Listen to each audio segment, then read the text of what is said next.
Shalom. Yang percaya ada Tuhan di tengah kita boleh angkat tangannya.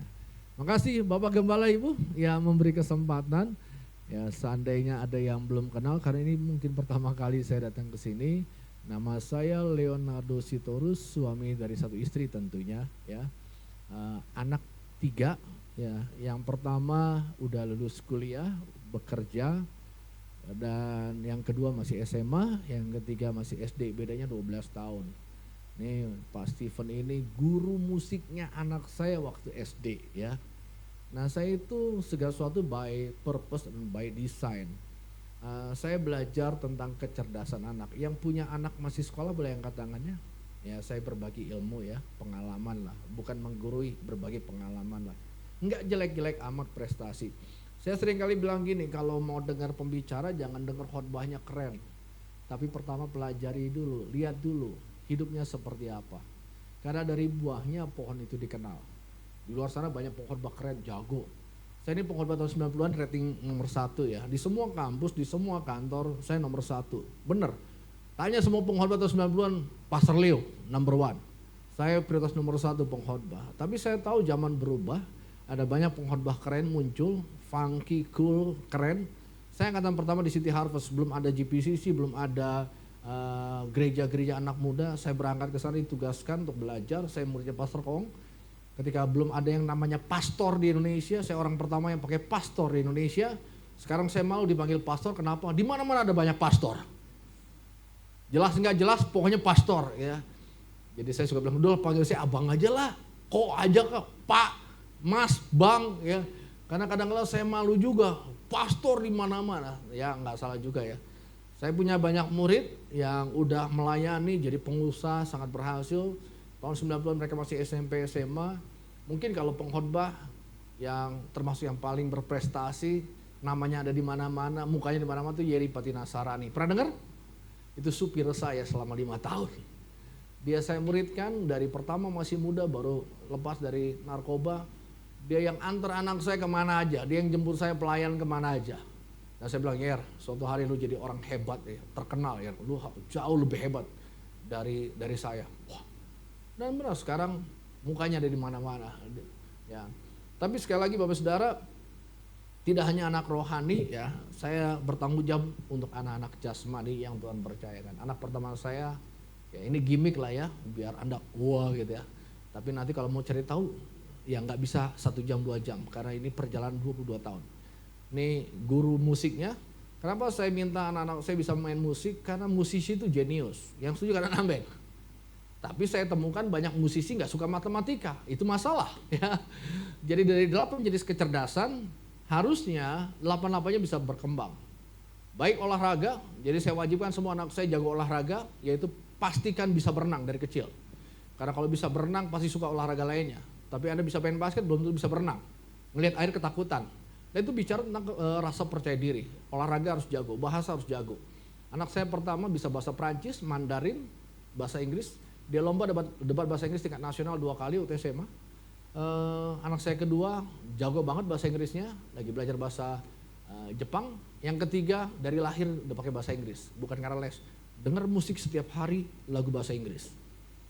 Keuntungannya pertama sense of musicnya, yang kedua adalah bahasanya berkembang. 5 tahun pertama anak kita bisa 2 bahasa, usia 10 tahun dia akan kuasai 3 bahasa. Usia 20 tahun dia akan kuasai 4 bahasa dengan mudah, karena otaknya terlatih. Tapi saya pastikan anak-anak saya jago matematika semua. Ya, dari semua metode saya pilih Kumon. Kelas 1 SD masuk Kumon, kelas 1 SMP komputer. Apa artinya komputer? Bisa ngejawab integral, trigonometrik dengan angka 100 di kelas 1 SMP. Jadi waktu dia diikutin lomba fisika, kimia, coding, mereka akan jadi juara. Karena kelas 1, kelas 2 SMP udah lulus, kelas 3 SMA punya pelajaran. Dan tadi musik harus bisa baca partitur, makanya dulu dia stres. Bang, si Moti itu cepet belajar partitur, tapi tangannya, karena dia punya masalah motorik, makanya saya lesin berenang. Dia otaknya lebih cepat dari gerakannya. Tapi setelah bertahun-tahun les, kalau lagi stres dia main keyboard, dia di persekutuan main gitar, ngedance ya. Itu pentingnya bisa main musik. Musisi itu jenius, baca partitur. Saya sampai sekarang suka kimia, tapi nggak suka. Itu apa sih not balok? Kok bisa ya dibaca cepet banget? Dalam waktu tik dibuka, di scan, direkam di otaknya, diperintahin tangannya untuk main. Ya, jadi yang nggak bisa main musik pasti kan anaknya bisa main musik. Yang setuju katakan? Iyalah, kalau enggak otaknya nggak seimbang kiri kanannya berat sebelah gitu. Nah, matematika, olahraga, musik dan bahasa. Jadi yang pertama dia adalah tim Olimpiade Fisika dari Penabur waktu SMP, juara komputer biologi. Dia jago renang, atletik, bisa main keyboard, nyanyi, ngedance, ketua OSIS, ketua pramuka. SMA-nya lomba debat bahasa Inggris tingkat nasional 2 kali. Dia ikut lomba buat film karena suka esai dan buat film, lomba buat film juara 1 nasional filmnya. Dia masuk teknik kimia ITB, skornya 10 tertinggi se-Indonesia. Semester 5 jadi kampus ambassador Unilever, terpilih 120 mahasiswa se-Asia proyek katalis pelatihan. Dia jadi MC nomor 1, megang medsos ITB, radio ITB. Dia lomba penelitian karya ilmiah tingkat nasional di ITS juara 1. Dia ngedesain taman kota di Bandung, dapat funding, komunitasnya terpilih jadi wakil internasional dari Indonesia untuk membuat konsep youth parknya, dan dapat invitation dari Prancis tahun lalu, wakil Indonesia satu-satunya. Cuma 20 peserta, 15 negara, dia terpilih dari Indonesia untuk berangkat ke sana. Waktu dia di Prancis, dia dikontak oleh direktur dari satu perusahaan semikonduktor terbesar di Taiwan, karena semikonduktor terbesar Nvidia, Micron, TSMC itu ada di Taichung ya. Anak saya sekarang kerja di sana sudah 4 bulan. Anak saya jenius, anak saya biasa. Tapi kalau kita tahu caranya dan kita tahu ada Tuhan yang sanggup memberkati. Jadi saya sering kali bilang sama anak saya, Papa gak usah khotbah, hidup kalian adalah khotbah dari Papa. Orang akan belajar sesuatu, gimana caranya. Waktu SMP, ada yang dapat skor 100 sempurna di sekolah ini, disebut sama anak saya, dia maju ke depan ambil pialanya. Nilai 100 matematika, nilai 100 bahasa Inggris, anak saya ambil piala balik lagi. Nilai 100 IPA, diambil pialanya dia balik lagi. Dan semua orang tua ngelihat, Pak dikasih makan apa anak ya? Saya bilang anak saya makan nasi. Harusnya hidup Anda itu membuat Bapak di surga bangga. Katakan amin. Waktu Bapak di surga bilang, malaikat tuh lihat anak gua keren banget kan, siapa dulu bapaknya. Tapi kalau kita gak ada prestasi, bikin malu, ngaku anak Tuhan, anak raja, ya ampun. Tuhan bilang gini, ya yang model gini nih ngerusak nama besar kerajaan Allah. Nah saya berdoa kita membawa harum nama kerajaan Allah. Nah hari ini saya bicara tentang kesempurnaan, katakan kesempurnaan. Ya bicara tentang kasih nanti ujungnya adalah kasih, menuju kesempurnaan. Mari baca itu ada ayatnya ditampilkan, Matius 5 ayat 48, 23, karena itu haruslah kamu sama seperti haruslah kamu sempurna seperti Bapamu di surga. Kenapa saya mulai dengan ilustrasi tadi anak-anak? Karena waktu anak saya ngerti, dia nggak stres. Pak, sekitar 6 bulan yang lalu tuh, Pak aku ditanya teman-teman kenapa? Lu anak pendeta nggak kayak pendeta? Saya harus jawab apa? Nih ya, bilang gini, yang pendeta bapak gua bukan gua. Supaya apa? Supaya dia nggak stres. Terus, ya lu makan bukan pendeta, lu makan mahasiswa. Berkaryalah. Jadilah terang di tengah kampusmu. Kamu akan jadi pengkhotbah lebih efektif dari papa kamu. Papamu paling khotbah berapa? 5.000, 3.000, 2.000 orang. Tapi sekali dia mentoring 4.000 mahasiswa terpandai di Indonesia yang ada di ITB di bawah supervisinya dia. Dia ngomong apa aja orang dengerin kok. Kenapa? Karena pencapaian, achievementnya, kualitas yang dia miliki buat orang tuh, lu ngomong apa gue percayalah. Kira-kira gitu. Nah itu baru gambaran yang belum sempurna. Dan Allah kita yang sempurna minta kalau kamu anak saya, kamu harus sempurna. Karena saya sempurna. Apakah mungkin? Mana mungkin? Susah. Ya kalau dengan kekuatan kita. Tapi dia adalah Allah yang ketika memberikan perintah, dia memberikan kemampuan untuk kita bisa menggenapinya. Yang ketujuh katakan, ada Roh Kudus, ada kasih karunia yang bekerja dalam hidup kita. Yang mampukan kita untuk bisa menuju kepada kesempurnaan. Mari kita lihat slide berikutnya. Nah ini ada tangga ya proses menuju kesempurnaan. Saya tidak bilang bahwa tangga ini durasi waktunya ketinggiannya sama. Gini Bapak Ibu ya. Kalau kita naik tangga dimanapun tangga, tingginya 20 cm, ada yang 15 cm, ada yang paling tinggi 25 cm. Tapi Anda tidak akan pernah menemukan tangga yang 15 cm, 15 cm, tiba-tiba 30 cm. Benar? Itu membingungkan, itu menyulitkan. Kenapa? Karena kita step by step. Nah ini hanya gambaran sederhana ya, step by step. Tapi dalam hidup seringkali di satu proses kita butuh waktu lama. Tidak hanya 3 bulan, kadang-kadang 3 tahun. Tuhan, saya udah setia, udah terampil 10 tahun, kok nggak ada breakthrough. Saya harus kasih tahu Bapak Ibu bahwa hidup kekristenan bukan step by step seperti gambar ataupun tangga yang kita lewati, tetapi eksponensial kadang-kala. Tahu eksponensial? Kadang-kala Anda butuh waktu bertahun-tahun di fase yang sama, di tingkat yang sama, dan tiba-tiba Tuhan bawa Anda naik ke tempat yang sangat tinggi yang tidak mungkin Anda capai dalam waktu 1, 2, 3, 5 tahun. Saya mulai dengan satu cerita tadi saya cerita. Saya ini anti TikTok. Apa sih itu TikTok joget-joget? Tapi akhirnya tahun lalu, udahlah, belajarlah. Bahkan saya nggak tahu cara posting TikTok. Udahlah posting. Saya dengar semua tutor-tutor, affiliate, ginilah, gitulah, gonolah. Saya cobain, nihil, udah ikut kelas, mau bayar, aduh nggak ada waktu. Saya masih kuliah, masih ini segala macam. Tapi ada beberapa yang saya ambil, konsistensi, tekun, dan terus mencoba dan mau belajar. Itu nasihat. Jadi setiap hari saya posting. Akhirnya adalah satu topik, ya topiknya Kristen banget.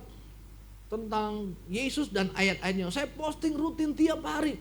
Ya kadang 5.000, 800, 700, kadang 300, naik lagi 1.000, ya gitu-gitulah. Naik turun. Ya udahlah.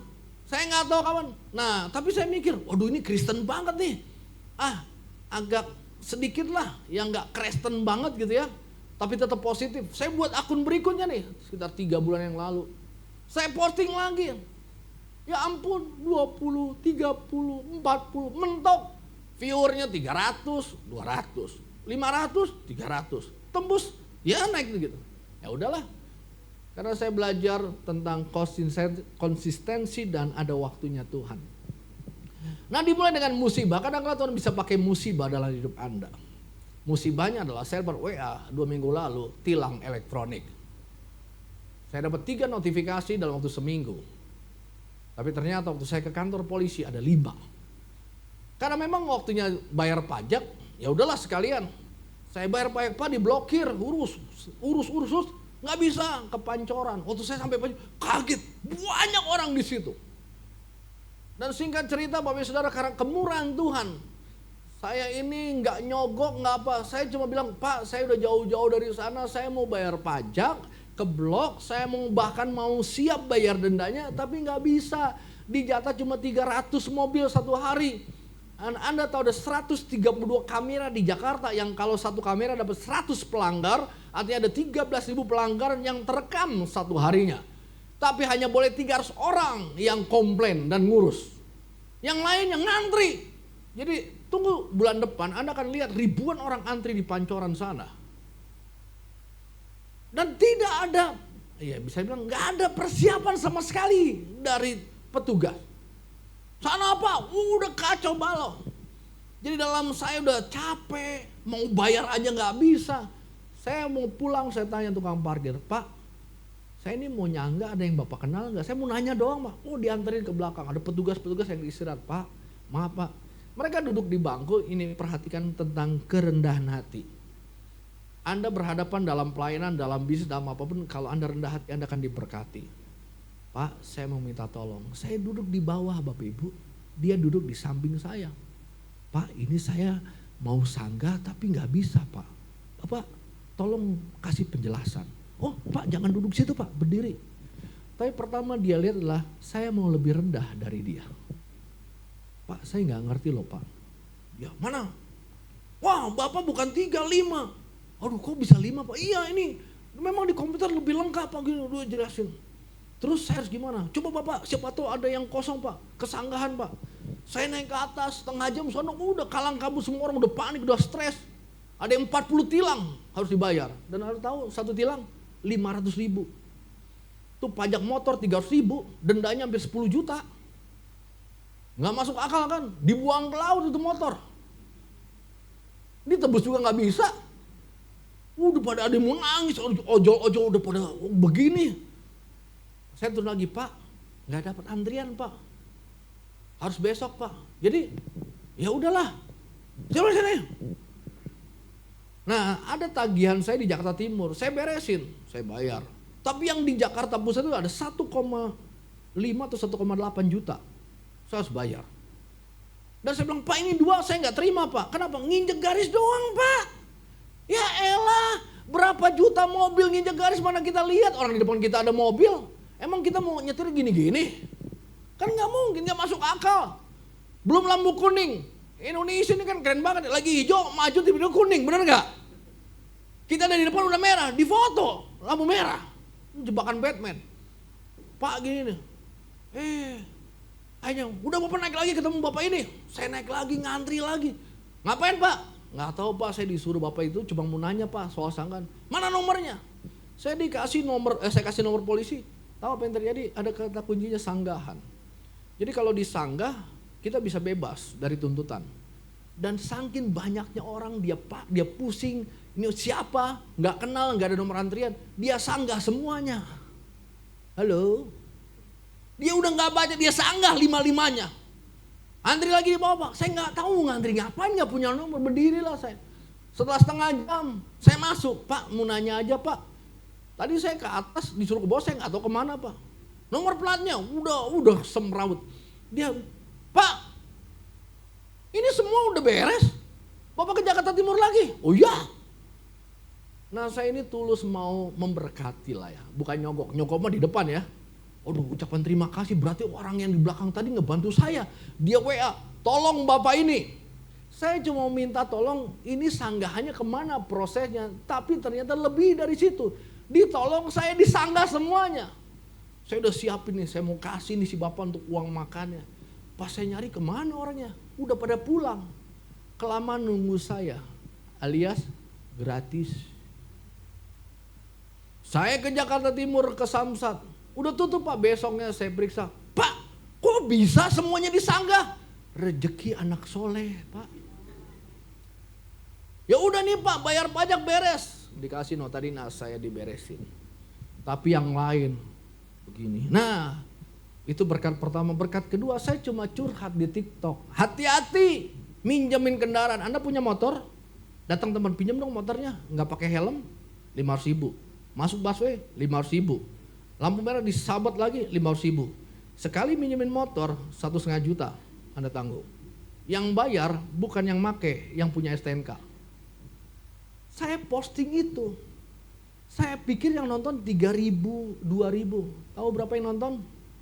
Tadi saya buka 701.000 orang. Tembus.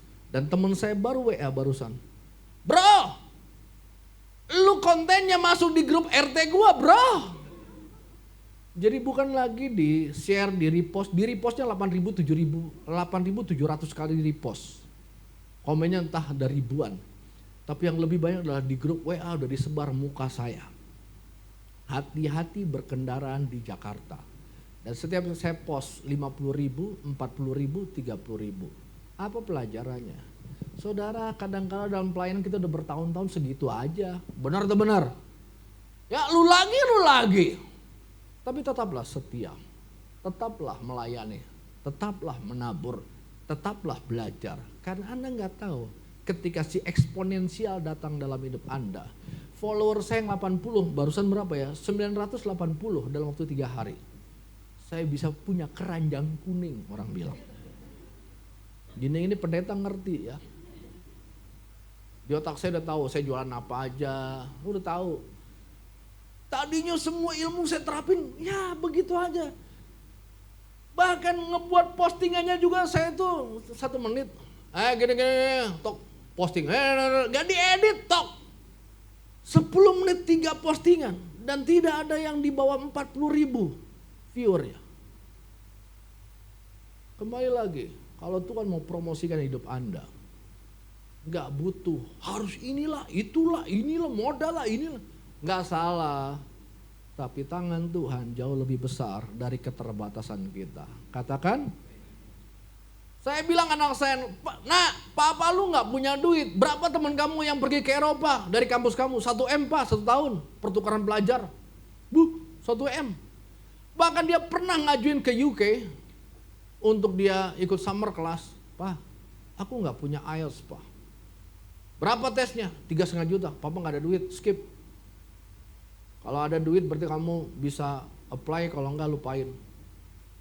Dia enggak sakit hati, wah anak orang lain kaya ya, Kenapa bapak gue pendeta? Terbatas semuanya. Tapi saya bilang gini, kalau Tuhan mau angkat kamu, dia akan angkat kamu ke tempat yang orang lain gak bisa angkat kamu. Dan waktu dia apply ke Prancis, dia kepilih satu-satunya orang Indo yang berangkat ke sana. Dan tidak hanya sampai di situ berhenti. Bulan Desember waktu dia lagi ngurus visa permitnya ke Taiwan, dia dapat email dari Cambridge UK. Invitation for scholarship. Kenapa? Karena jurusan baru yang diikuti di Prancis, Sustainable Development, dibuka di Cambridge. Yang dicari adalah mahasiswa yang sedikit ngerti, punya wawasan tentang sustainable. Itu teknologi advance yang belum ada di negara berkembang. Saya bilang, kamu mau jadi dosen atau mau kerja? Kerja, berangkat ke Taiwan kamu. Nah ini sekarang dia ada di sana. Saudara, kalau Tuhan mau angkat kita, oh saya gak punya duit, saya gak punya kemampuan. Jangan batasi Tuhan kita, katakan amin. Saya gak keluarin uang untuk dia berangkat ke Prancis. Dan saya gak keluarin uang untuk dia berangkat ke Taiwan. Orang mau cari kerja di luar negeri, bayar ini, bayar ini. Waktu dia sampai di Taipei, Pak, aku dijemput pakai Mercy Pak, sendirian Pak. Saya bilang, karena visa kamu beda, white collar. Kamu bukan visa buruh. Kamu undangan dari company global. Wajar mereka undang kamu dan jemput kamu pakai Mercy. Iya Pak, aku gak nyangka Pak. Dan vendor yang mengurusnya adalah vendor dari Singapura. 3 perusahaan untuk ngurus dia berangkat ke Taipei. Saudara, Allah kita adalah Allah yang besar. Saya gak punya uang sebagai hamba Tuhan untuk nih bayar sana, enggak. Tapi saya selalu bilang, Bapakku yang di surga, sumber dari segala sumber. Dia sanggup melimpahi kita dengan semua kebaikannya. Supaya kita berikan tepuk tangan bagi Tuhan kita. Supaya kita enggak belagu, saudara ya. Ini bukan karena kuat gagah kita, tapi roh Tuhan yang bekerja. Nah yang paling dasar, saya cepat, yang pertama adalah iman. Katakan iman. Saya berharap Bapak Ibu Saudara bisa menangkap ya. Dasar, oh ya ayatnya dulu, sorry. Satu ayatnya dulu. Mari baca, perhatikan baik-baik 2 Petrus 1 ayat 5-8. Ini step by step untuk kesempurnaan. Justru karena itu kamu harus dengan sungguh-sungguh berusaha untuk menambahkan kepada imanmu kebajikan. Jadi dibicara ayat sebelumnya tentang kita harus mengenal Tuhan sungguh-sungguh, berusaha mengenal Tuhan sungguh-sungguh. Nah, supaya kita bisa mencapai kesempurnaan, Alkitab bilang tambahkan kepada imanmu kebajikan. Kemudian yang diwarnainnya pengetahuan, penguasaan diri, ketekunan, kesalehan, kasih akan saudara-saudara, dan terakhir kasih akan semua orang. Sebab apabila semuanya itu ada padamu dengan berlimpah-limpah, kamu akan dibuatnya jadi giat dan berhasil dalam pengenalanmu akan Yesus Kristus Tuhan kita. Katakan amin. Jadi Tuhan ingin kita giat, sungguh-sungguh dan berhasil untuk mengenal Tuhan. Tuhan ingin pakai pekerjaan kita, keluarga kita, tantangan bahkan yang kita hadapi, bukan untuk menjatuhkan kita, membuat kita semakin kenal Tuhan. Semakin hari saya layani Tuhan, saya lulus dari kuliah jurusan elektro, saya bekerja di perusahaan otomotif. Tahun 98 saya resign dari pekerjaan, saya dibilang orang gila sama keluarga, sama banyak orang karena saya keliling di depan ini. Sekretaris saya di Kramat Sentiong. Lu ngapain Leo? Gue jadi hamba Tuhan, doa keliling. Tidak ada satu orang pun undang saya khotbah. Saya pergi ke desa di Lampung, Pringsewu, pokoknya kampung Jawa-Jawa tuh di Lampung Selatan sampai ke Kota Agung, Gisting. Dari desa ke desa saya punya motor untuk bisa nawarin diri. Pak, Bapak punya pengkhotbah nggak hari Minggu? Saya mau berkhotbah. Oh ya? Dari mana kamu? Dari Jakarta. Ngapain kamu kesini? Saya punya teman di Gisting Pak. Gisting itu kayak puncak ya, tempat turis. Pegunungan, sayur, buah-buahan, banyak villa di situ. Jadi saya senang ke situ, dingin banget. Setiap bulan saya ke sana, modal 30.000, 6 kali sambung. Saya nggak makan, saya tolak dalam nama Yesus. Ketika ibu-ibu di jembatan Bakauni, Dek, nasi Dek. Enggak Bu, bukan karena saya nggak percaya nasinya higienis dan sebagainya, nggak punya duit. Saya tahu di desa saya akan disambut, dan apa yang menyambut saya? Pisang satu sisir. Ya, setiap kali saya sampai saya bilang, saya ini monkey kali ya. Tiap saya datang bukan dikasih nasi, pisang. Siangnya baru dikasih telur sama nasi. Yang dengar saya khotbah 4 orang ibu-ibu pakai salon pas 2 lagi ketiduran. Saya tanya, ibu kenapa ketiduran saya khotbah? Saya nggak ngerasa tersinggung. Karena di Alkitab Paulus khotbah, ada yang ngantuk tidur mati. Cuma saya bilang gini, saya bukan Paulus yang bisa bangkitin ya. Kalau lu mati ya mati aja. Saya cuma bantu untuk nguburin. Ibu kenapa ibu ngantuk-ngantuk? Saya kecapean Pak Pendeta. Ibu rumahnya di mana? Ya di kampung sebelah. Ibu berapa jarak jauhnya dari sini? Deket kok Pak, cuma 10 kilo.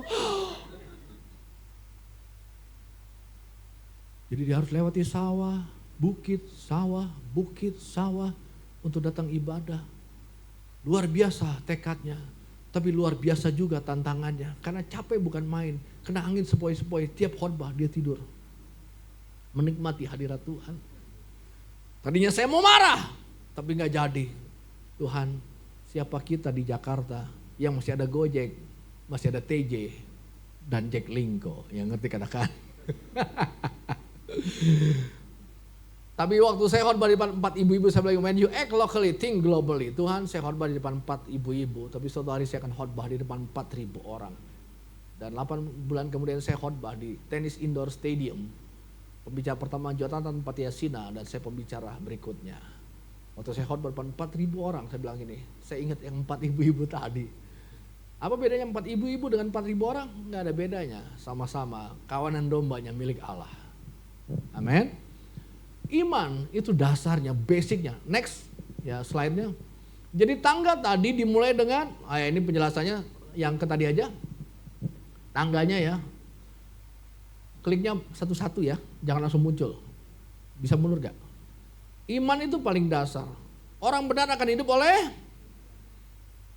apa yang kita lakukan, harus kita lakukan dengan makan, minum, tidur, harus dilakukan dengan melayani dengan. Saudara harus percaya ada di ruangan ini karena iman. Kenapa ya gue ada di sini ya? Kalau Anda nggak percaya rencana Tuhan atas hidupmu ada di sini, ya Anda tidak berkenan di hadapan Allah. Apapun yang kita lakukan, kita harus lakukan dengan dasarnya iman. Tapi jangan puas diri untuk memperoleh segala sesuatu. Perlu iman. Anak saya nggak akan berangkat ke Eropa kalau saya dan anak saya nggak percaya. Anak saya nggak akan ada di Taichung, di perusahaan yang sangat besar di dunia ini. Tahu programnya Max Billion Transistor in One Chip. Sekarang itu 2 nano ya. Ada yang tahu nano? Itu kecil, bukan permen, nano-nano. Di zaman saya kuliah elektro, masih ada transistor, dioda, dan teman-temannya ya. Itu PCB namanya ya. Dan transistor itu ya besarnya sebesar inilah ya, kecil.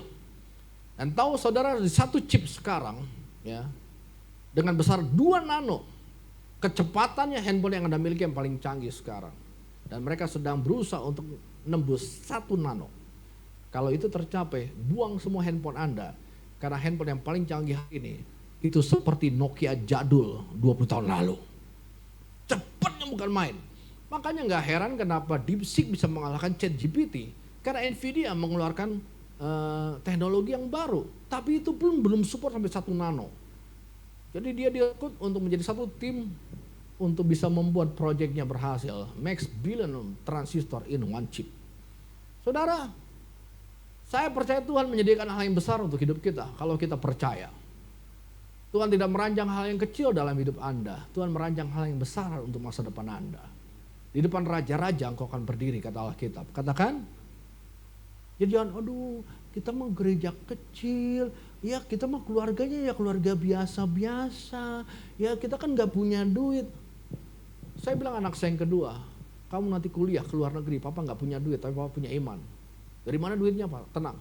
Dan saya bulan lalu ketemu jemaat saya yang udah 30 tahun ngirim mahasiswa ke luar negeri. Ngobrol-ngobrol, Pastor, kenapa gak kirim anaknya ke Australia? Gak punya duit gue, saya mau polos-polos aja. Tapi gue punya iman.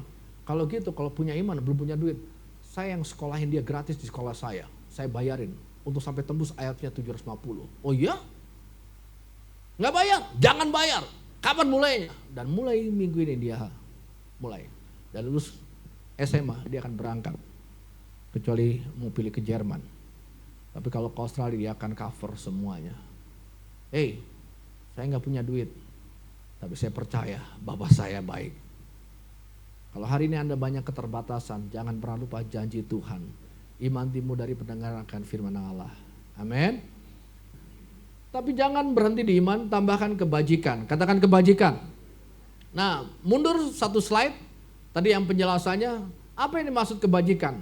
Itu virtue, behavior showing high moral standard atau goodness. Jadi kita mempertontonkan ya moral standar yang tinggi. Jadi itu baik bukan hanya sekedar sawer.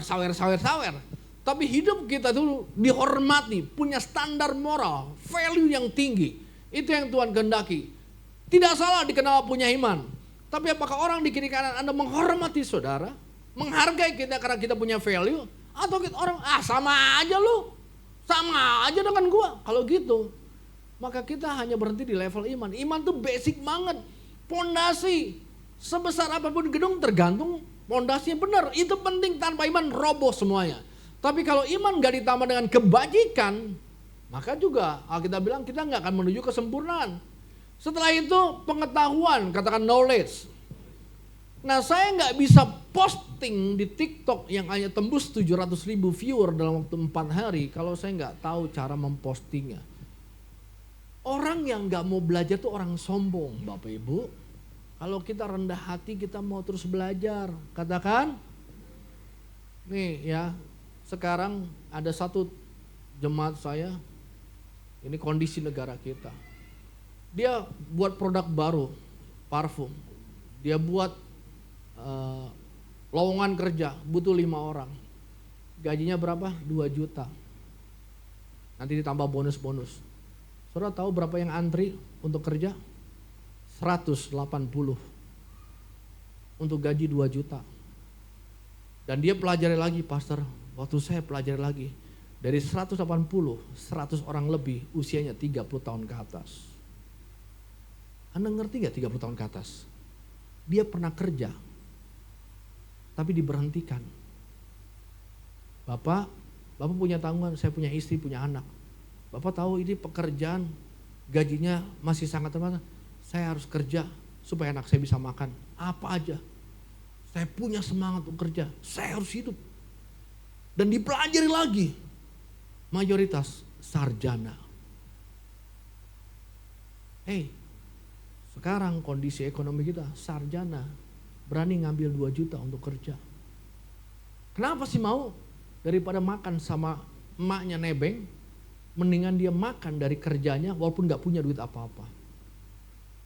Itu kondisinya. Jadi saya nggak nakut-nakutin Bapak Ibu ya. Tapi kita nggak bisa, ya sih lagi susah. Makanya belajar. Jangan udah miskin, bodoh, sombong lagi. Pernah ketemu? Banyak. Tapi saya ketemu orang udah kaya banget, pinter banget, rendah hati. Makanya rendah hati nggak ada hubungan sama status sosial. Rendah hati itu gak ada hubungan sama status keuangan Anda. Ini attitude. Belum pinter aja udah belagu. Saya pernah diundang khotbah yang undangnya salah. Salah apa? Bukan saya yang salah, saya dikonfirmasi. Pak, hari Jumat ya di perusahaan gede nih. Saya datang, tiba-tiba temennya harus yang undang pembicara untuk minggu depan. Salah konfirmasi, datang juga itu. Saya lagi duduk di bangku pembicara, datang dia pakai jas. Saya cuma pakai kemeja, pakai dasi, dia datang pakai jas. Udah gitu kayak dari langit dia turun. Saya pembicara hari ini. Saya sudah dikonfirmasi. Waduh, saya bilang, salah ya? Enggak. Ini teman saya yang salah nih, dia minggu depan. Tapi dia udah datang. Saya pembicara, dia telepon, dia marah-marah. Nah, itu jemaat tuh mulai bingung kan. Waduh. Tahu apa sikap saya? Saya berdiri dari bangku saya. Panggil dia, suruh khotbah. Oh enggak, dia salah. Pastor hari ini jadwalnya. Enggak, bikin malu itu, kasihan jemaat. Kayak rebutan angpau aja. Biarin dia yang khotbah. Saya gak bisa Pastor Leo. Bukan masalah salah. Daripada bikin, udah panggil aja. Pak, Bapak pembicara, oh ya memang jadwal saya. Pede banget dia. Dia langsung duduk di bangku saya duduk tadi, saya minggir ke samping. Keren orangnya, pernah sekolah di Inggris. Khotbahnya setengah bahasa Inggris, keren banget. 3 poin saya catat karena memang khotbahnya keren banget. Tapi attitude-nya enggak. Tapi saya biar aja, attitude-nya urusan dia sama Tuhan. Memang khotbahnya bagus. Dia khotbah, saya catat. Tuh manajer semua ngeliatin saya. Di pendeta loh, nggak marah loh, kasih bangkunya. Tapi habis dia khotbah duduk, GM-nya berdiri. Saya minta Pastor Leo berikan kesaksian. Pak, kesaksian apa? Apa aja. Ya terima kasih, saya dapat kehormatan di sini, saya diberkati lihat firman Tuhan, saya ngomong aja 5 menit. Makasih Tuhan berkati, duduk. Selesai ibadah, GM-nya marah, antar dia keluar.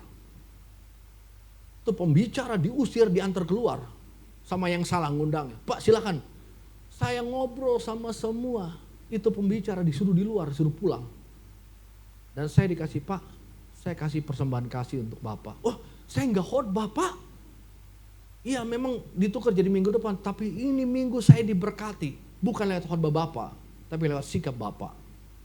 Nah, saya kasih tahu Bapak Saudara, PK-nya 2 kali lebih banyak daripada pembicara itu.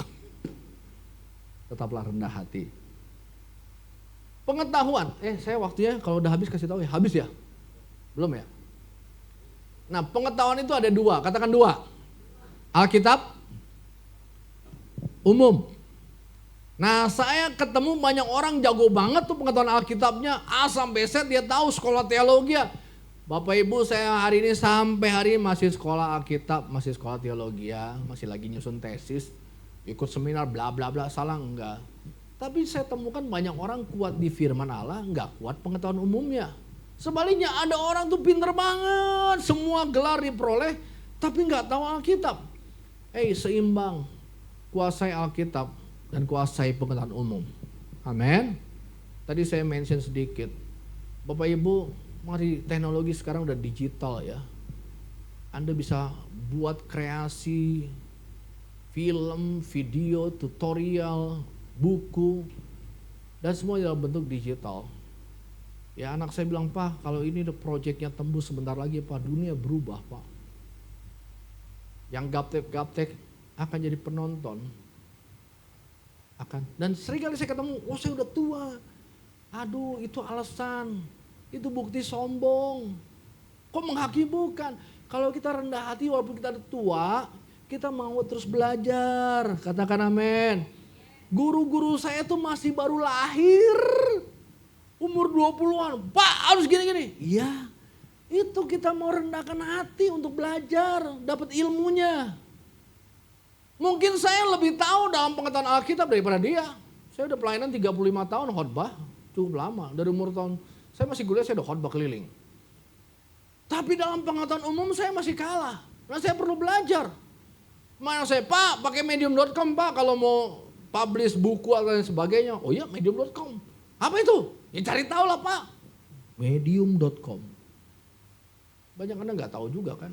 Ada yang tahu link.id? Tahu kan ya? Nggak banyak yang tahu. Tapi kalau Anda lihat bio-bio orang semua link.id. Itu platform. Cari tahu. Ingin tahu, rasa ingin tahu. Itu belajar, itu knowledge tuh.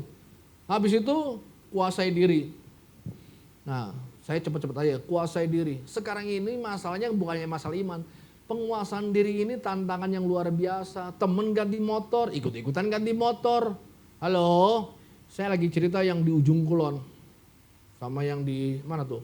Di Cilengsi. Saya gerejanya di Cilengsi ya, di kota wisata. Di sini enggak, di sini kota maju, orang-orangnya intelek. Amin. Kuasai diri. Tuh mobil saya mobil 1 juta umat. Saya khotbahnya dihina orang Bapak Ibu. Pastor Leo. Ini mobil buang ke laut aja loh udah tua. Oh gitu Pak. Apakah mobil itu mempengaruhi urapan seseorang? Hikmat Pak? Enggak juga. Yang penting saya enggak berhutang Pak. Saya enggak mau bangun pagi hutang. Saya enggak mau kreditan panci, handphone, motor. Apa jadi kredit? Kalau zaman dulu kan ibu-ibu, Bu, panci 5.000 doang Bu. Ya udahlah ambil deh. Bu, blender Bu 5.000, ambil sekarang pay later. Benar atau benar? Ambil sekarang, bayarnya nanti. Saya bilang gini, orang kaya bukan yang punya mobil bagus. Orang kaya adalah yang gak punya hutang. Dan saya orang kaya, karena saya gak punya duit mungkin di rekening, tapi saya gak punya hutang. Tidur tenang, bangun tenang. Kuasai diri Anda. Gaji baru UMR tiap kali istirahat kerja Starbucks. Lu udahlah beli sasetan aja udah. Bawa gelas celup. Aduk itu pakai bungkusnya. Minum kayak abang-abang. Kenapa gengsi lo? Ketawa karena ngalamin kan. Terus saya ngeliatin, ya Allah. Tuh kalau pulang istirahat tuh lunch break kan. Ngapain juga di teteh supaya orang tahu. Gile lo, kopinya aja 60.000 lo sama cemilannya 90.000 dihitung. Wah. Belum makan utamanya itu baru cemilan ke ruangannya. Makanya ada yang gajinya 5 koma. Tanggal 5 kok. Baru tanggal 5 udah koma. Oh gue dong 8 koma. Ya tanggal 8 koma. Nah lu parah 2 koma. Tanggal 2 udah koma. Ya 20 koma masih mending lah. Anak saya fresh graduate. Dia gak ngalamin koma-koma. Karena gajinya 30 something koma. Itu belum lembur, belum lain sebagainya. Semua ditanggung, apartemen semua dibayarin. Saya bilang, hidup lu nak, dibanding teman-teman lu di Jakarta cuma 8 koma, tanggal 5 koma. Lu tiap hari masih bisa jalan. Oh kemarin dia jalan ke Hong Kong. Pak aku liburan dulu Pak ya. Gaya lo saya bilang ya. Itu yang tidak 20 koma ke bawah ya. Itu yang 30 koma ke atas ya. Dan saya berdoa Tuhan tolong Anda. Saleh, penguasaan diri, tekun bicara, tekun ibadah, tekun lakukan sesuatu, Anda nggak tahu kapan, tapi tetap bertekun. Lakukan terus dengan iman. Katakan amin. Saleh, mana mungkin Saleh hari ini bisa? Kita harus hidup benar, nggak sama dengan orang dunia. Kemudian kasih akan saudara. Ya inilah komunitas di sini. Kita mulai praktek. Saya sering bilang gini, Komsel itu harusnya diganti jadi Komsal. Apa itu Komsal? Komunitas saling menghormati, saling mendoakan, saling menasihati, saling memberi, saling mengampuni, saling. Ada banyak ayat di Alkitab kita diminta untuk saling. Karena waktu kita saling mengasihi, saling mendoakan, saling memberi, saling mengampuni, saling mendukung, maka kita akan bertumbuh dalam kasih. Kasihnya filial loh. Kasih akan sesama. Omong kosonglah Anda mencintai dunia di luar sana. Orang yang Anda lihat dekat aja, kita tutup mata kadang-kadang. Jadi mari belajar mengasihi dengan orang-orang yang ada, yang Tuhan tempatkan. Dan yang terakhir, kembali ke tangga tadi, puncaknya kasih akan semua orang. Ini yang tertinggi. Kalau kita bisa lewatin semua tahap-tahap tadi, Anda akan sampai di satu dimensi di mana Anda tidak hanya melihat me, myself, my family. Anda bisa melihat orang lain. Mata saudara akan terbuka untuk melihat kebutuhan orang lain. Amin. Dan itu enggak agamawi, itu genuine karena belas kasihan dari Tuhan. Tahu kenapa saya konten enggak Kristen? Karena saya marah. Salah marah, Yesus marah, Paulus marah. Ada banyak contoh di Alkitab. Orang-orang di Pakistan marah melihat ketidakadilan, marah melihat kejahatan, marah membiarkan orang yang tersiksa, dizolimi, dan kita pura-pura nggak ngelihat. Saya marah bukan saya berontak, saya marah. Kenapa? Karena banyak orang di luar sana yang lagi susah. Dan gereja sibuk. Gereja lagi sibuk apa? Oh, gereja lain ganti LED. Oh, kita harus beli yang lebih keren lagi. Halo? Nggak salah dengan semua fasilitas. Tapi yang kita bangun adalah denominasi kita. Gue. Pencapaian, achievement. Berapa jemaat lo? Saya tiap kali khotbah yang ditanya, Pastor Leo menggembalakan berapa orang? Saya jawab sederhana, anak gue cuma 3. Butuh 22 tahun untuk mendidik, melatih dia jadi orang hebat. Saya nggak sanggup dikasih 30 anak ya, repot urusannya. Jadi waktu saya menggembalakan anak saya tiap hari, saya marahin tadi itu yang kecil. Kamu ya, nggak boleh main terus, belajar. Papa mau pergi main, belajar ingat ya. Iya pak. Nggak ujuk-ujuk hebat. Nggak tiba-tiba dia, wow, enggak. Semua orang puji. Kepala sekolah, semua orang, wih anak lu keren banget, hebat banget. Sebentar. Kamu tahu cara saya ngedidik dia? Tanya nih, Om Stephen. Saya cubit dia sampai biru dia nangis. Kamu tahu apa yang Papa lakukan? untuk buat kamu jadi orang hebat. Papa sayang sama kamu tapi gak suka sama kemalasan kamu. Iya Pak, tapi orang tua teman saya gak kayak gitu. Papa lu sayang sama kamu. Habis itu saya peluk dia. Menggembalakan gereja. Gak bisa simsalabim. Jadi 5.000, 10.000. Jadi orang hebat. Yang adalah ngumpulin dari semua orang. Pindah aja ke tempat gue lah. Dan kita klaim keberhasilan. Gak bisa gitu. Menurut saya jarang dihotbahin di gereja yang kayak gitu. Gereja lebih senang dengan hingar-bingar. Dan saya bukan orang kayak gitu. Saya bilang pasti saya dari dulu itu jalurnya jalur berat.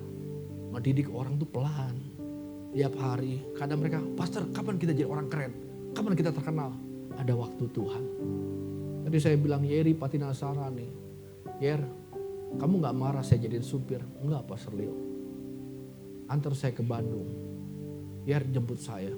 Yer jemput anak saya. Apa yang saya lihat? Saya lihat kerendahan hati dia.